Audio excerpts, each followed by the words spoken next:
Your parenthood journey begins here. शुभारंभ एक नई पीढ़ी का।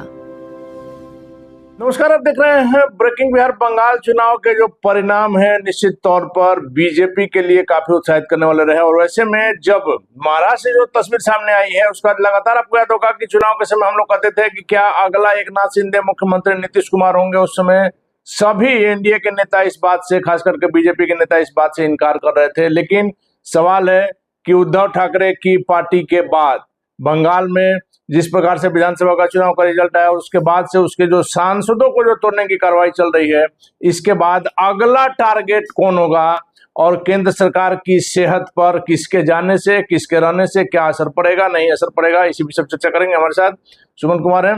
सुमन जी, क्या कहिएगा इस विषय पर? कहना क्या है, पूरा भारत देख रहा है। देखिए, बंगाल चुनाव का असर सिर्फ बंगाल तक नहीं रहा। बंगाल चुनाव का असर जो है ना, जैसे कहलाता है कि आंधी हुआ, बारिश हुआ कहीं और ओला गिरा कहीं और। तो ओला तो भाई अभी फिलहाल महाराष्ट्र पर गिर गया है।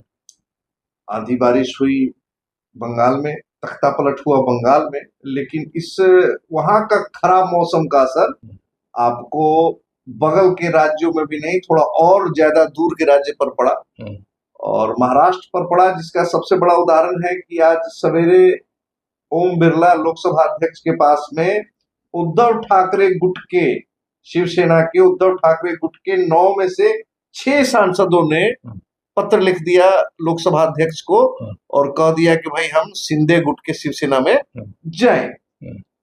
अब रहा सवाल कि 9 में से 6 चले गए तो विधिवत चले गए, लेकिन क्या कहानी यही खत्म हो जाएगी? नहीं, इसके पहले जो हमने कहा कि बंगाल में भी 28 में से 20 सांसदों के जाने की बात है जी। अब आप उद्धव ठाकरे की देख रहे हैं कि जो स्थिति है, सबसे महत्वपूर्ण बात है कि बाला साहब ठाकरे की पार्टी की आज जो स्थिति है, जो दुर्दशा आप कह सकते हैं, ऐसी कल्पना कभी बाला साहब ठाकरे जी ने नहीं किया होगा। लेकिन सवाल है कि अब अगला टारगेट कौन? सवाल आपने बड़ा अच्छा, ये आपको ध्यान है कि जब शिवसेना और भाजपा, भारत में शिवसेना का भाजपा का सबसे पुराना रिश्ता रहा था जब बाला साहब थे। अच्छा, उस समय अपर हैंड किसका रहता? बाला साहब का था। महाराष्ट्र में बिना उनकी अनुमति के महाराष्ट्र में बाला साहब बड़े भाई रहते थे।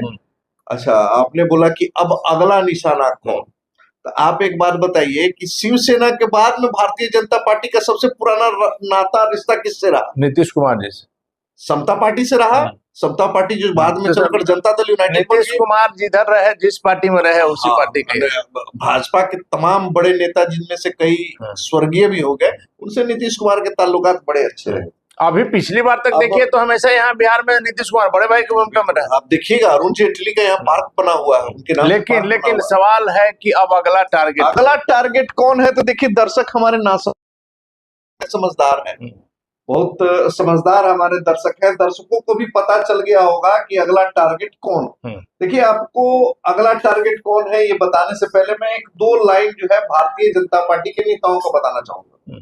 आपको याद होगा अमित शाह और जेपी नड्डा, जो कि पूर्व राष्ट्रीय अध्यक्ष रह चुके हैं भारतीय जनता पार्टी के, तो उन्होंने कहा था कि क्षेत्रीय पार्टियां, छोटी पार्टियां राष्ट्रहित में नहीं है। हालांकि हम राष्ट्रहित कह रहे हैं, उनका अंदाज सीधे छोटी पार्टियों के वजूद पर सवाल था, वजूद पर सवाल उठाया था।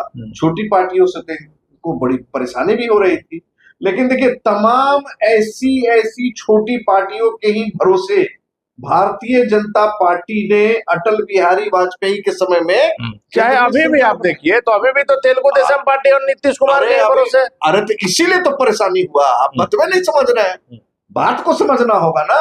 272 सदस्य चाहिए लोकसभा में बहुमत के लिए, 543 में से 272 चाहिए। अच्छा, भारतीय जनता पार्टी के पास में आपको 240 लोकसभा सदस्य थे। जनता दल यूनाइटेड के पास में 12 थे। तेलुगु देशम पार्टी के पास में, यानी चंद्रबाबू नायडू के पास में 16 थे। तो 16, 12, 28, 240, तो 268। इसके अलावा कई छोटी पार्टियां हैं, तकरीबन 11 पार्टी है जो एक 2 मिला करके 24 सदस्य उसके हैं। और बिहार ही से आपको लोजपा। लेकिन मेन देखा जाए तो नीतीश कुमार और चंद्रबाबू नायडू जी, हम वही आ रहे हैं। चिराग पासवान तो हनुमान है। जी, हम वही आ रहे हैं। कि देखिए चंद्रबाबू नायडू और नीतीश कुमार जो है ना, इन दोनों से भारतीय जनता पार्टी को बड़ा डर रहता है। ये लोग अपना राज्य का विकास देखेगा, अपनी बात समझेगा। अब देखिए चंद्रबाबू नायडू ने तो राज्य का विकास देखा और भरपूर पैकेज लिया, हालांकि नीतीश कुमार कितना लिए नहीं लिए इस पर तो अलग से एक मंथन हो सकता है, विचार किया जा सकता है।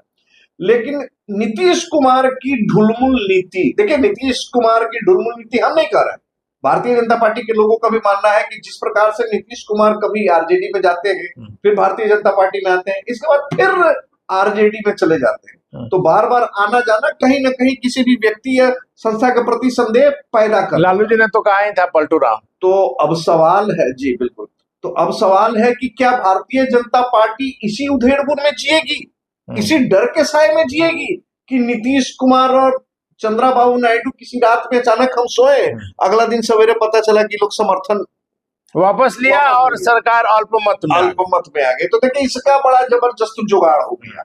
जुगाड़ कैसे हो गया कि एनसीपीआई जो टीएमसी के बागी हैं, मैं अपने तमाम दर्शकों से पूछना चाहूंगा, इसका नाम कभी सुने थे आप लोग?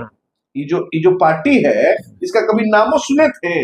इसका फुल फॉर्म भी पता है किसी को? कोई नहीं सुना था। काहे? अच्छा, ये भाजपा में भी जा सकता था लोग, लेकिन भाजपा में जाता तो बात हो जाता कि देखिए ना, यही लोग का विरोध किया भारतीय जनता पार्टी, इसलिए अलग गुट का मंशा, इसीलिए सोची समझी साजिश, हम साजिश कहेंगे, साजिश के तहत एनसीपीआई नाम की एक पार्टी बनी जिसका कोई आधार नहीं था। उसमें उस पार्टी में इनको शामिल कराया गया, माफी चाहेंगे, पार्टी पहले से बनी हुई थी, उसमें इनको शामिल करा दिया गया। एक ऐसा पार्टी जिसको ढंग से वोट नहीं मिलता था, उसमें 20 लोकसभा सांसद चले जाते हैं। देखिए वहां पर 20 सांसद का जुगाड़ हो गया। अब देखिए इसके अलावा इनके पास में, भारतीय जनता पार्टी के पास में जुगाड़ और क्या क्या था। तो देखिए हमने बताया आपको कि तेलुगु देशम पार्टी चंद्रबाबू का 16, नीतीश कुमार की जदयू का 12, शिवसेना 2 गुट था, तो आज एक गुट तो उद्धव ठाकरे का गुट तोड़ दिया गया, 9 में से 6 एकनाथ शिंदे पहले से थे। एकनाथ शिंदे जो कि मुख्यमंत्री भी रहे थे, उनके गुट पे 7 सांसद हैं।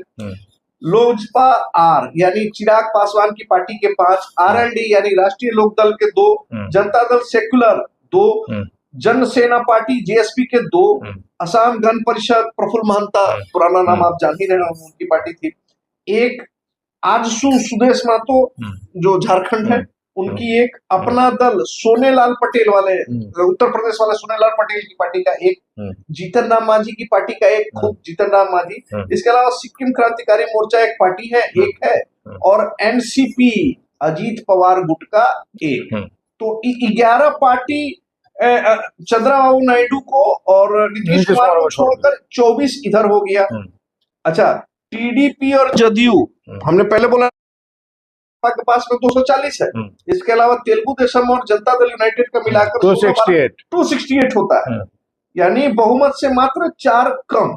लेकिन इधर लंबी चौड़ी पार्टियां हैं, 11 पार्टी इधर तैयार हो गई है, तो 11 पार्टी इधर ही हो गया, जिसमें आपको 24 आदमी 24 सांसद है। अच्छा, इसके अलावा 6 एनसीपी टीएमसी के बीच आप समझ लीजिए कि भारतीय जनता पार्टी ने अपना जुगाड़ टेक्निक का इस्तेमाल करके 312 करीबन तो जुगाड़ कर लिया था, उसमें भी 6 ऐड कर देते हैं तो 318, यानी कि इतना अब समर्थन जुटा लिया है लोकसभा में कि अब भारतीय जनता पार्टी के नेता रात में उठे सोएंगे, चैन से सोएंगे, तो अब ये डर नहीं रहेगा कि सवेरे उठे तो नीतीश बाबू और चंद्रा नायडू जो है निकल गए। लेकिन सवाल यह है कि जो छोटी पार्टियां जो 11 है, 1-2 जिनके सांसद है, यह तो नहीं भागेंगे। बड़ा सवाल था कि नीतीश कुमार और चंद्रबाबू नायडू जी, बड़ी पार्टी जो कि जब चाहेंगे सरकार से समर्थन वापस ले लेंगे, और नीतीश कुमार का अभी तक का इतिहास रहा है कि वो जब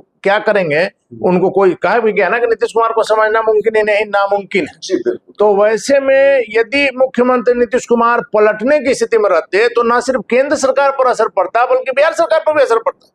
नहीं तो अब असर नहीं न पड़ेगा, अब नहीं पड़ेगा, अब असर नहीं पड़ेगा, इसलिए क्योंकि देखिए होता क्या है कि जब आप शक्तिशाली रहते हैं तो आपकी शक्ति को देखकर बाकी लोग जो विद्रोह करने का सोचते भी हैं, उनके मन में एक अज्ञात भय समा जाता है। तो माना जाना कि नीतीश कुमार के पर को बीजेपी ने कुतर दिया, अब आप कितनों फुरफुराइए उड़ नहीं पाइएगा। नहीं, हम पर कुतरने की ही बात पर नहीं रहेंगे, आपने तो पर कुतरने की बात की, लेकिन हम ये कहेंगे कि जिस प्रकार से अरविंद केजरीवाल की पार्टी खत्म हो गई, लगभग, पूरी तरीके से हम नहीं कर रहे हैं, बंगाल में ममता बनर्जी को खत्म करने का प्रयास किया गया। लगभग देखिए पूरे भारतवर्ष में, मैं आपको बताता हूं, पूरे भारतवर्ष में अगर भारतीय जनता पार्टी से जो जबरदस्त अभी लड़ाई चल रही थी तो ममता बनर्जी ही कर रही थी। जिसने सत्ता में रहते हुए या पिछली बार का चुनाव उठाइए, बीजेपी ने तमाम प्रयास किया लेकिन कमल नहीं खिलने दी, और ममता बनर्जी विपक्ष में सबसे मजबूत दावेदारी था और सबसे मजबूत जो है मैंने आप कही कि काफी सशक्त तरीके से बीजेपी का वहां विरोध किया, और इस बार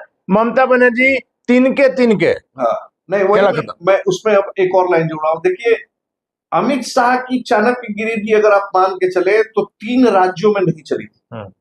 आप याद कर सकते हैं जब बिहार में अरविंद केजरीवाल जब दिल्ली के मुख्यमंत्री थे और इस चुनाव से पिछली बार जब भारतीय जनता पार्टी ने तमाम प्रयास किया लेकिन अरविंद केजरीवाल को अपने सभी नेताओं को उतार दिया, नहीं रोक पाए। इसके अलावा आप पिछले चुनाव बंगाल की बात करें तो अमित शाह जो कि देश की राजनीति के चाणक्य माने जाते हैं, पश्चिम बंगाल में उनका भी जोर नहीं चला। आप याद करें 2015 का चुनाव जब लालू प्रसाद यादव और नीतीश कुमार एकजुट होकर लड़े थे तो उनका प्रभाव नहीं चला। यानी इन 3 राज्यों और इन 3 नेताओं पर अमित शाह का जोर नहीं चला था। लेकिन अगर आप पिछले 1 साल की परिस्थिति को, 2 साल की परिस्थिति को देखें तो जिस प्रकार से अरविंद केजरीवाल को शक्तिहीन कर दिया गया, ममता बनर्जी के तेज को जो है पूरी तरह से उनको डमिल कर दिया। नीतीश कुमार, हम शुरू से कह रहे हैं भगवान उनको खूब स्वस्थ रखे, अच्छा रखे, लेकिन हर एक इंसान की उम्र होती है। नीतीश कुमार भी अपनी ढलान पर है, राजनीति के ढलान पर है, तो नीतीश कुमार को भी आप मान के चले कि अब नीतीश कुमार को ही नहीं उनकी पार्टी पर भी बहुत बड़ा संकट आने वाला है आने वाले दिनों में। और अधिग्रहण जिस प्रकार से कोई बड़ी कंपनी छोटी कंपनी की कर लेती है, आने वाले समय में वो दिन भी आपको देखना पड़ेगा बिहार के लोगों को कि जब जनता दल यूनाइटेड के आधारभूत वोटरों और पूरी पार्टी पर कब्जा करने का प्रयास भारतीय जनता पार्टी कर सकती है।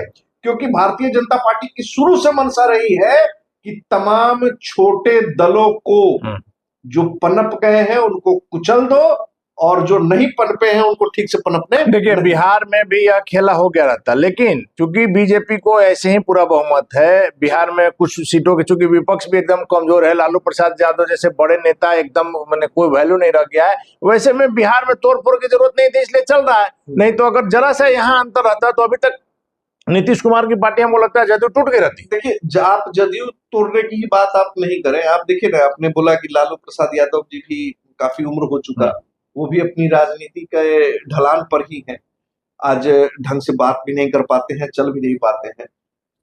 राज्यसभा चुनाव में भारतीय जनता पार्टी ने किया ना, उनके आरजेडी के एक सांसद अनुपस्थित रहे, कांग्रेस के 3 सांसद, मतलब देखिए आज के डेट में भारतीय जनता पार्टी इतनी शक्तिशाली हो गई है। और इस चीज को याद रखिए कि ये अटल और आडवाणी की भारतीय जनता पार्टी नहीं रही। अब उन नैतिक मूल्यों की किसी भी तरह से सत्ता पर काबिज रहना, सत्ता हमको चाहिए, चाहे उसके लिए हमको कुछ भी करना पड़े, और वो कुछ हर कुछ किया जा रहा है जिससे हमारी सत्ता बरकरार रहे। हमारे राज्य का, जैसे पहले लोग अश्वमेध यज्ञ किया करते थे राजा महाराजा अपने राज्य का विस्तार करने के लिए, तो अब एक अलग तरह का ही यज्ञ अमित शाह और उनकी टीम कर रही है। और अगर आप माने तो जिस प्रकार से इनका विस्तार होता जा रहा है, अब वो दिन दूर नहीं कि जिस प्रकार से भारतीय राष्ट्रीय कांग्रेस पूरे भारतवर्ष में छाई रहती थी, आने वाले दिनों में भारतीय जनता पार्टी भी आपको हर राज्य में नजर आएगी। और इसकी बानगी आपको पश्चिम बंगाल और महाराष्ट्र में तो दिखी गया, अब आने वाला समय ऐसा होगा कि तमाम महागठबंधन के नेता भारतीय जनता पार्टी से ही लड़ते नजर आएंगे। देखिए तो लगातार हमने कहा है कि पूर्व मुख्यमंत्री नीतीश कुमार क्या दूसरे एकनाथ शिंदे होंगे। तस्वीर आपको नजर आ रही है, बंगाल चुनाव के बाद जिस प्रकार से ऊर्जा से लवरेज है भारतीय जनता पार्टी, उसका असर नजर आया महाराष्ट्र में। अगला असर जो है बिहार में नजर आएगा, क्योंकि भारतीय जनता पार्टी का सीधा मानना है कि किसी के सहारे नहीं रहना है। केंद्र सरकार आपको लगातार हमने कहा है कि चंद्रबाबू नायडू और नीतीश कुमार के कृपा से चल रही थी, वैसे में कृपा वाले को साइड करके खुद कृपा का पात्र बना देना ही बीजेपी का मकसद रहा है।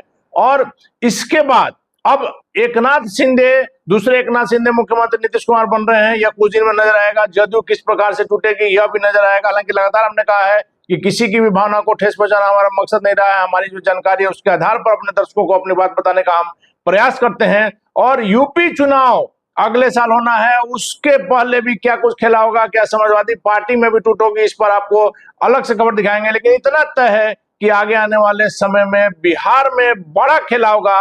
भारतीय जनता पार्टी पूरी तरह से मजबूती के साथ अपने पैरों पर खड़ा रहेगी। और जब बंगाल में सबसे सशक्त अपने विरोधी को जिस प्रकार से अमित शाह और मोदी की जोड़ी ने धूल चटा दिया है, तो नीतीश कुमार तो अब अपने राजनीतिक ढलान पर हैं। इनको बस में करना भारतीय जनता पार्टी के लिए कोई बड़ी बात नहीं है। वैसे में बिहार की राजनीति में आगे क्या होगा देखना काफी महत्वपूर्ण होगा। फिलहाल अपन ब्रेकिंग न्यूज।